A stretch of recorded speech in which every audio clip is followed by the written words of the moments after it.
Welcome to the deep dive. Today, we're tackling something pretty common for English learners. That moment, when you're trying to speak, but your brain is busy translating everything first. No, absolutely. It's like this internal middleman, isn't it? Constantly running interference. Exactly. A well-meaning one, maybe, but super inefficient. It really slows conversations down. It really does. And it's not just about speed. Yeah. That translation habit, it really hits your confidence, makes things feel clunky. Right. Less natural. You lose that smooth flow everyone's aiming for. Imagine just cutting out that step completely. Well, that's exactly what we're diving into today, the idea that you can train your brain to operate directly in English. So you can think faster, speak more confidently, sound more, natural. Mm-hmm. So our mission here is to unpack some really practical strategies from the source material. We want to look at why they work deep down and help you make that shift. Okay, let's get into it. So the core benefit. Why is thinking directly in English so much better? Well, it really boils down to efficiency, how your brain processes things.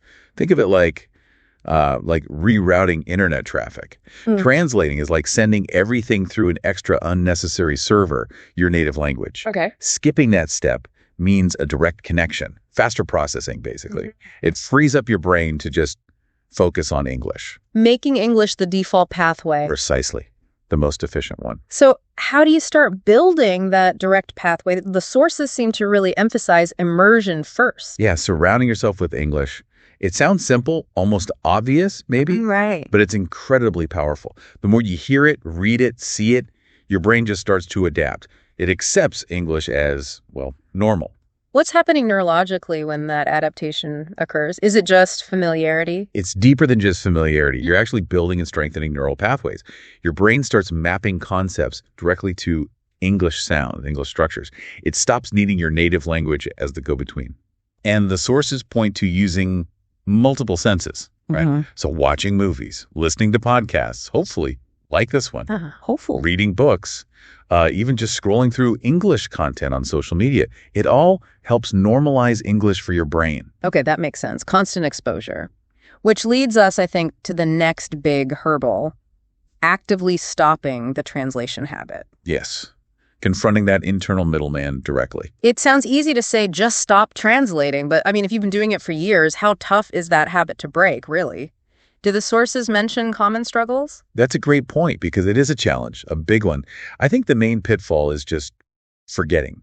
You slip back into it almost unconsciously. Right, automatic pilot. Exactly. Your brain defaults to translating the sentence from your native language first. And that really taxes your working memory, slows everything down. So the key is conscious effort. Conscious, persistent effort. Yeah. Focusing on understanding and using English phrases as they are, like the example given. Instead of thinking, "Muji book lagi hai," then searching for, "I am hungry." You just think, I am hungry. Directly. Train the brain for that immediate thought. It's a huge mental shift, needs real practice. And that practice doesn't have to wait for a conversation partner, does it? The sources mention integrating it into daily life. Absolutely. That's crucial. Start really small. Like what? Like just walking around. Describe what you see. Silently. In your head. In English. The sky is blue. That car is red. Okay. Or plan your day in English. Think about how you're feeling, but in English words, I feel tired. I'm looking forward to lunch. So the key insight there is it's internal. You don't have to say it out loud yet. Not necessarily, no. The main goal is switching that inner voice, that internal monologue, over to English. That's where the fundamental rewiring starts happening. And while you're working on that inner voice, there's another piece of advice. Don't worry about having a huge vocabulary right away. Use simple words. Yes, this is so important. It can feel a bit backward, like you need fancy words to be fluent. Right, like you're not good enough yet. But the sources strongly suggest using the words you already know.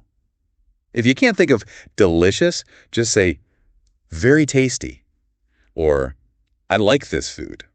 Why is that so effective? It lowers the cognitive load significantly. You're not stalling while you search your mental dictionary for the perfect word. You're just communicating. Exactly. Focus on getting the idea across. That keeps the mental flow going, builds confidence. Your brain prioritizes that direct thought-to-speech thing we talked about. You can add fancier words later. Fluency first. Okay, speaking of flow, there's a strategy that might feel a bit strange at first, but the material says it's really helpful. Talking to yourself. Ah, yes. the self-talk strategy. It sounds a bit quirky, maybe. Why does that work so well? It might feel odd, yeah. I think I once nearly walked into a door trying to describe my commute out loud to myself. In there. But it's genuinely a powerhouse for fluency. The sources explain it gives you this, like, safe practice zone, no judgment. Right. Nobody's listening. Well, you are. But you're activating the same language production parts of your brain you use in a real conversation. Yeah. You can catch your own mistakes, try out phrases, get the feel for grammar. You could, like, stand in front of a mirror. Yeah, stand in front of a mirror, talk about your day, your plans, anything. It directly builds that fluency muscle and really cuts down on hesitation when you do talk to other people. Okay, that makes sense.